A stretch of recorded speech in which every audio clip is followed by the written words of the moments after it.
শহীদ স্মরণ সভা নিয়ে স্মরণ সভার বাজেট নিয়ে কিছু কথা উঠেছে বা সোশ্যাল মিডিয়ায় সমালোচনা হচ্ছে আমরা দেখতে পাচ্ছি, কিন্তু এটা আসলে একটু বিভ্রান্তি হয়েছে।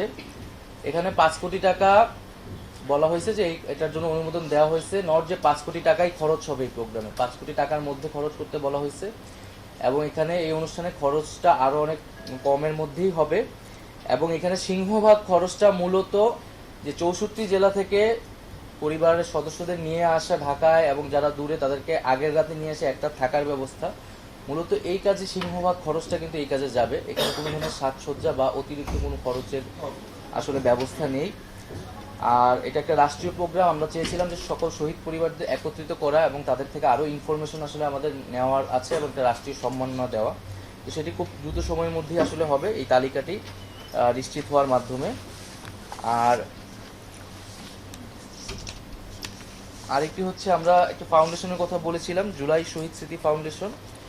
আমরা ভেবেছিলাম যে এই হয়তো ওই স্মরণ সভার দিন এটা আমরা ঘোষণা করবো, যেহেতু স্মরণ সভা Redmi 13 স্টাইল বানাই দুনিয়া কাঁপায়।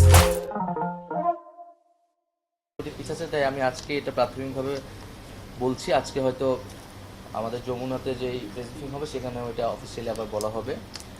আমরা জুলাই শহীদ স্মৃতি ফাউন্ডেশন, এই ফাউন্ডেশনের 7 সদস্য বিশিষ্ট কার্যনির্বাহী পরিষদ গঠন করা হয়েছে এবং এটা অফিসিয়ালি রেজিস্ট্রেশন করা হয়েছে। ডক্টর মোহাম্মদ ইউনূস হচ্ছেন অন্তর্বর্তীকালীন সরকারের প্রধান উপদেষ্টা। ডক্টর মোহাম্মদ ইউনূস স্যার হচ্ছেন এটা এই ফাউন্ডেশনের সভাপতি এবং হচ্ছেন জনাব মীর মাহবুবুর রহমান হচ্ছেন এটা সাধারণ সম্পাদক। মীর মাহবুবুর রহমান হচ্ছে আমাদের যেই শহীদ মুগ্ধ তার যমজ ভাই স্নিগ্ধ, হ্যাঁ, তার মানে অফিসিয়াল নেম হচ্ছে জনাব মীর মাহবুবুর রহমান। তাকে এই ফাউন্ডেশনের সাধারণ সম্পাদক করা হয়েছে শহীদ পরিবারের সদস্য হিসেবে।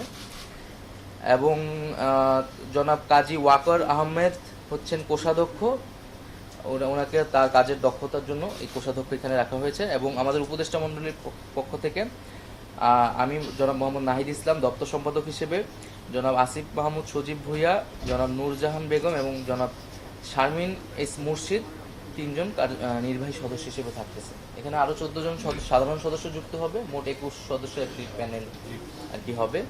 এটি হচ্ছে আমাদের জুলাই স্মৃতি ফাউন্ডেশন। Thank you.